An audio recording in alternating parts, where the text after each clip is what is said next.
내가 최근에 본 기억에 남는 글귀 중에 하나가 어떤 물건을 조금 더 싸게 사기 위해서 1시간을 헤맸다면 그게 정말 과연 싸게 산 걸까? 세상에 어떤 부자들도 죽기 전에 돈을 더 벌어보지 못해서 아쉽다라고 말하는 사람들이 없듯 시간은 돈보다 값집니다. 오늘은 내가 돈보다 더 값진 패딩을 보는 눈, 그러니까 쇼핑 시간을 세이브할 수 있는 보장된 로고 플레이를 하는 패딩을 가격대별로 한번 소개해 보도록 하겠습니다. 보온성, 기능성, 활용도는 그냥 뭐 평균 이상이라고 봐주시면 될 것 같고, 그런 건 다 스킵하고 브랜드 평판이랑 디자인 위주로 선택하기 쉽게 이렇게 골라서 떠먹여주겠다 이 얘기야. 가자! 으띠!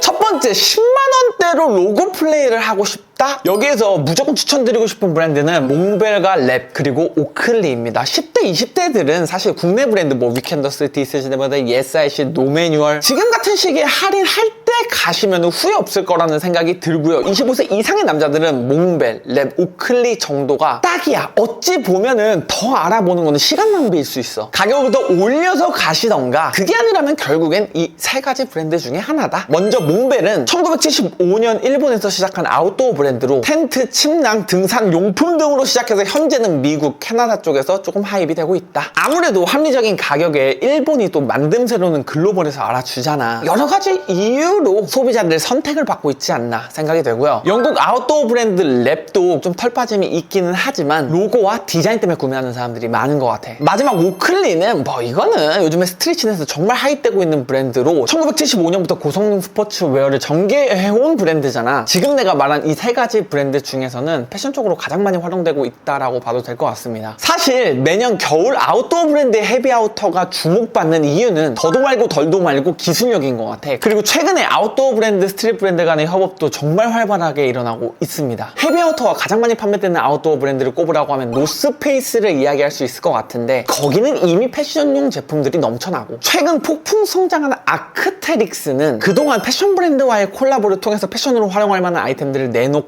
이제야 패션용으로 그래픽을 개발하고 있습니다. 이게 작지만 엄청난 움직임이거든. 이걸 왜 얘기했냐면, 지금 10만원대 로고 플레이를 할 수 있는 아웃도어 스포츠 브랜드 세 가지 몽벨, 랩, 오클리는 아직까지는 패션용으로 풀어낸다라기보다는 아웃도어 스포츠에 포커스를 맞춰서 제품을 출시를 합니다. 그렇기 때문에 평상시에 데일리로 스타일링을 했을 때 패션에 포커스를 맞춰서 나오는 아우터에서 느낄 수 없는 신선한 쿨함이 있어. 브랜딩을 포함해서 모든 면에서 우수해야 되고 가격까지 저렴해야 된다라고 한다면 그런 욕심쟁이들한테 이 이상 추천해줄 브랜드가 생각이 나진 않습니다. 몽벨에서는 수페리어 다운이 이게 좀 아웃도어용으로 나오긴 했지만 패션으로 활용하기에 손색이 없는 제품이라는 생각이 들고, 랩에서는 마이크로라이트 알파인 자켓, 이거는 이미 유명하지. 오클리는 그냥 로고 플레이 하나 딱 들어간 경량 패딩 어떤 걸 구매해도 괜찮지 않을까라는 생각이 들어요. 이게 약간 주식 같아. 아웃도어의 큰 흐름은 확실하게 왔고, 이 세 가지 브랜드는 그 안에 있는 소형주라고 보면 되거든. 냉정하게 뭐 밸류라든지 가격이라든지 이런 것들이 더 떨어질 거 없는, 아쉬움이 없는 브랜드라고 생각을 합니다. 만약 하입이 오지 않더라도 기능적으로 방울기질 가지고 그냥 입는 아우터들이기 때문에 충분하지 않나. 이런 스타일에 관심 없는 사람들은 그냥 아재 패딩이라고 볼 수 있지만, 관심을 조금만 가진다면 이 정도 가격대에 구매할 수 있는 패딩들 중에서는 세 브랜드의 행보가 마음에 들 거라고 확신합니다. 다음은 이 30만원대 로고 플레이하는 패딩 중에서 살만한 것들. 이 가격대로만 가더라도 선택의 폭이 넓어지는데, 특히 지금 같은 시기에는 4, 50만원대의 패딩도 할인해가지고 이 가격대에 많이 판매를 하니까 쭉쭉 하시면 돼. 이 가격대에서 로고 플레이하는 브랜드 중에서 으뜸으로 손꼽히는 게 나이키 ACG. 요즘 패딩 찾고 있는 사람들은 기존 나이키 패딩보다는 ACG 패딩이 디자인적으로 조금 더 끌릴 텐데, ACG는 70년대 클라이밍 컬처로 시작해서 아웃도어에 치중된 조금 더 디자인성이 가미된 제품들을 출시하는 라인이거든. 기존 나이키 제품들과 비교해서는 트렌드에 조금 더 잘 맞고, 할인율도 잘 보고 구매하면 30만원 언저리에도 구매할 수 있어서 메리트가 확실히 있다. 이건 그냥 기능, 보온 이런 것들은 중간 이상 하는 것들이고, 로고 플레이용 하나 수고스러움 없이 안정빵으로 구매하고 싶다라고 한다면은 나이키 ACG 서마핏 루나레이크 후드 자켓 사면 충분히 만족하실 거라고 생각해요. 다음은 국내에서 스투시 콜라보로 많이 알려진 마운틴 하드웨어. 1993년에 설립된 미국 아웃도어 브랜드로 고성능의 등산 장비, 의류들을 전개하고 있는데, 스투시와의 콜라보로 밸류업이 확실히 됐다라고 생각을 합니다. 근데 아직까지 주목은 받지 못했거든? 근데 왜 추천하냐? 가격이 졸라 매력적이야. 굳이 콜라보가 아니더라도 구매해도 괜찮다라는 입장이에요. 이를테면 애플이 아이패드를 만들 때 업체를 어디를 선정하느냐에 따라서 주가가 오르고 내리고 하거든? 의류도 똑같아. 스투시가 그 수많은 아웃도어 브랜드 중에서 마운틴 하드웨어를 선택한 거고 콜라보로 해서 출시를 했어. 지금 두 번째, 세 번째 콜라보를 했는데 원래 이런 스트릿 브랜드들이 한 번 콜라보하고 마는 게 아니라 계속 주기적으로 콜라보를 하거든요. 설령 나오지 않더라도 마운틴 하드웨어는 국내에서는 뭐 인지도, 가격이 더 이상 떨어질 것도 없습니다. 저렴하게는 10만원, 좀 고성능으로 들어간 건 20, 30만원대에 구매할 수가 있고 기능적으로는 이런 아웃도어 브랜드 의심할 여지가 없다라고 생각을 하기 때문에 로고 플레이용 유니크한 패딩으로 이거 강추드리고 싶어요. 좀 더 욕심을 낸다면 스투시 콜라보도 리셀이 그렇게 많이 오른 게 아니라서 추천을 드리지만 나는 개인적으로 그냥 마운틴 하드웨어 제품도 충분하다라고 생각을 해요. 이렇게 인지도가 강하지 않고 패션적으로 막 공격적으로 마케팅하는 것도 아니고 스투시라는 상징적인 브랜드랑 콜라보도 했잖아. 이런 것들이 유행이고 뭐고 다 떠나서 기능적으로 입는 듯한 느낌이 있어서 쿨해 보이기도 하고 신선해. 그리고 취향이 맞아서 그런지 모르겠는데 디자인도 개인적으로는 너무 예쁘더라고요. 다음은 코오롱 스포츠. 이거는 국내에서는 조금 올드하다라는 인식이 있기는 한데 간혹 보면 코오롱의 실수, 상당히 트렌디한 디자인들이 할인 세게 들어가서 올라와 있는 것들이 꽤 있습니다. 아웃쉘 다운이나 이누드 다운 자켓, 마운틴 후디 다운, 초경량 다운 같은 제품들 보면은 기존의 코오롱을 좋아하던 사람들이 선호하는 디자인들이 아니거든요. 요즘 내 구독자들이 좋아하는 디자인이라고 보여지는데 코오롱 스포츠 고객들은 좀 나이대가 있는 사람들이다 보니까 담백하게 입는 거 좋아하죠. 이렇게 좀 트렌디하게 나온 거 별로 안 좋아한단 말이야. 이런 거 예쁜 거 정말 많아요. 그리고 할인도 세게 하기 때문에 야 완전 가성비, 나 극강의 가성비를 추구한다 라고 하는 사람들에게 강추드리고 이건 완전 저점이라고 생각을 해요. 그냥 뭐 입 닫고 강추드릴게요. 이 제품들은. 나머지는 고요해요. 국내 아웃도어 브랜드 중에서 트렌디함과 기능성을 동시에 갖추고 있는 브랜드를 꼽아라라고 했을 때 꼭 꼽고 싶고 로고 플레이도 감각적이라 취향에 맞는 디자인이 있다면 무조건 추천드리고 싶습니다. 사이트에서 제품을 놓고 보면은 패션 30, 아웃도어 70 이 정도로 이제 포커스를 맞춰진 제품들이 많은데 너무 멋부리지 않는 스타일링으로 달아 없어질 때까지 입어도 질리지 않을 것 같은 디자인이야. 다음은 40,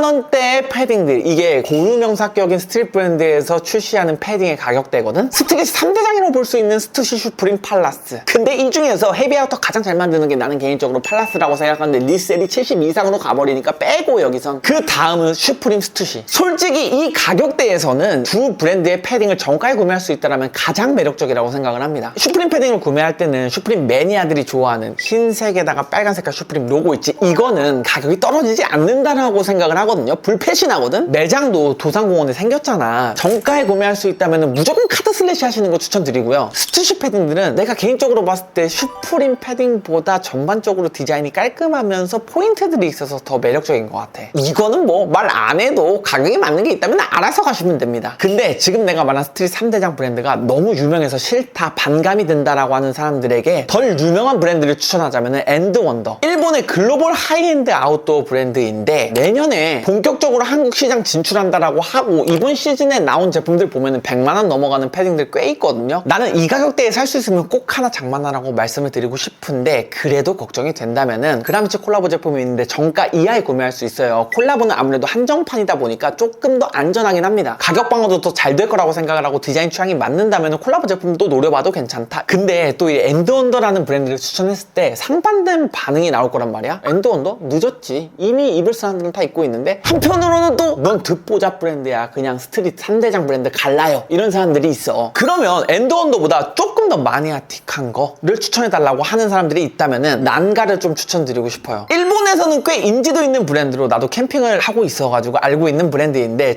1941년 런칭이래. 정말 남다른 행보를 보여주고 있거든요. 일단 유명해질 조건은 다 갖추고 있어. 80년 된 역사, 장인, 정신, 로고 플레이, 신선함. 최근에 뻔한 패딩이 질린 사람들이 혹은 캠핑을 즐기던 사람들이 하나둘 찾아가서 구매하고 있는 브랜드로 국내에는 인지도가 없다라고 해도 될 것 같습니다. 아직은. 그래서 할인도 정말 맛있게 들어가요. 누구나 알만한 로고 플레이하는 옷을 구매하면은 그만큼 빨리 질리거든. 나만의 작은 브랜드, 유니크한 로고 플레이 옷이 생각보다 오래 입습니다. 다만 그게 읒 같은 브랜드면 안 되거든. 언제든지 하입이 돼도 이상하지 않을 정도로 탄탄한 히스토리, 디자인, 그리고 앞으로의 행보를 가지고 있어야 되는데 내가 봤을 땐 그런 브랜드가 난가야. 공격적으로 마케팅을 하지 않으면서 때를 기다리는 자격을 갖춘 브랜드랄까? 근데 만약 이렇게 얘기를 했는데도 그래도 유명한 브랜드 사고 싶은데 하는 사람들은 그냥 노스페이스로 가세요. 그게 나을 수도 있어. 예, 사람마다 취향이 다르고 스타일이 다르기 때문에 내가 아무리 이런 브랜드를 추천해도 자기에게 맞는 브랜드가 최고거든. 그러면 스무스하게 60만 원에서 80만 원대 헤비아우터를 찾고 있는 사람들은 이 정도 가격대면 반짝하고 떠오르는 브랜드는 집어치우셔야 돼. 근본으로 가셔. 내가 근본 무쇠를 그렇게 좋아하진 않거든요. 근데 이 가격대에서는 어느 정도 근본도 생각을 해줘야 된다. 골드윈, 아크텔스, 팔라스 정도? 근데 팔라스는 아무래도 리셀가니까 그렇게까지 적극적으로 추천은 못하겠고 취향에 맞으시면 가시고, 우선 70년의 역사를 가지고 있는 일본 아웃도어 회사 골드윈, 노스페이스의 한국, 일본 판권을 가지고 있기도 하고 아웃도어 씬에서 장벽을 굽습니다. 최근에 골드윈이 한국 시장 철수를 하면서 팝업을 한번 했더라고, 성수 쪽에서. 이 움직임이 심상치가 않다. 추천해드리는 품목은 퀀텀 다운 파카로 같은 컬러의 자수가 여기 들어가가지고 막 그렇게 드러내는 패딩도 아니고 막 트렌디하다라고 볼 수 없지만 담백한 착장을 원하는 사람들에게 좀 고가의 대장급 아웃도어 패딩을 추천해준다 했을 때는 요거 골드윈 나쁘지 않아요. 실제로 미국 쪽에서도 패션에 좀 관심 있는 사람들이라면 노스페이스보다는 골드윈을 조금 더 선호하는 경향이 있거든. 너무 대중적인 브랜드가 싫다라고 하는 사람들은 골드윈 추천드리고요. 노스페이스 미만잡 이딴 소리 할 새끼들은 나가!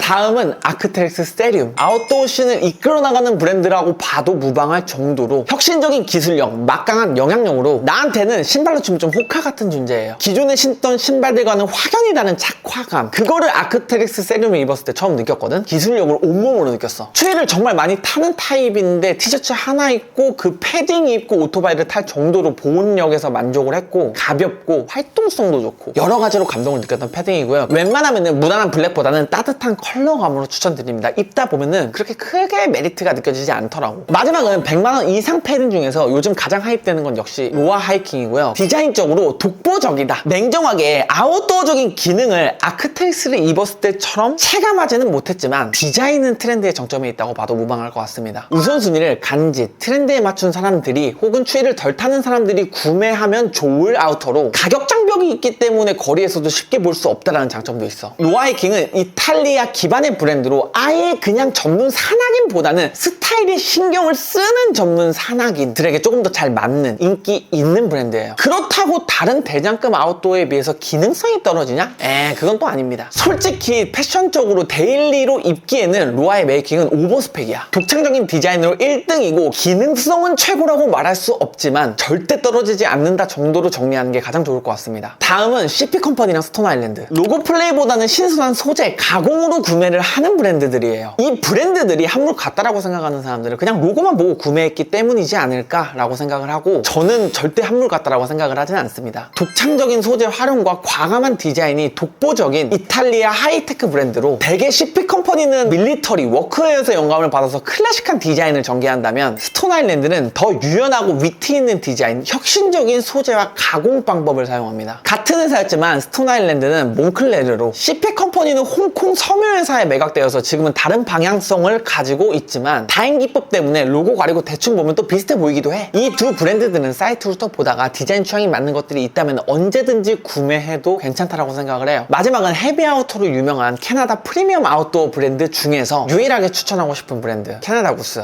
이거는 순전히 감이에요. 트렌디해 보이고 싶어서 입는 게 아니라 부잣집 도련님 같은 느낌이 싹 나는 아우터랄까? 그다지 올드해 보이지도 않고, 그리고 잘 보면은 좀 트렌디한 제품들도 있어. 이 외에 100만원 이상의 명품 패딩들은 솔직히 알아서 구매해도 된다라고 생각을 하고, 내가 구매한다라고 했을 때는 몽클레르나 프라다 정도 구매할 것 같아요. 발렌시아가까지. 오늘 컨텐츠가 약간 주식 픽 같은 거야, 픽. 내 취향이나 관점, 시야가 흥미롭다고 생각하는 사람들은 이 픽을 받아가면 되는 거고, 책임은 본인이 지시면 돼요. 근데 확실한 거는 내가 근거 없는 이야기를 그냥 무대뽀로 이야기하는 게 아니고, 긴 시간 패션에 관심을 갖고 시간을 쓰면서 쌓인 데이터를 토대로 말씀을 드리는 거라 로고 플레이 패딩을 찾고 있었던 사람들이 참고로 해주시면 좋을 것 같습니다. 그러면 오늘 패딩 총정리 영상 재밌게 보셨길 바라면서 이쯤에서 마무리하도록 하겠습니다.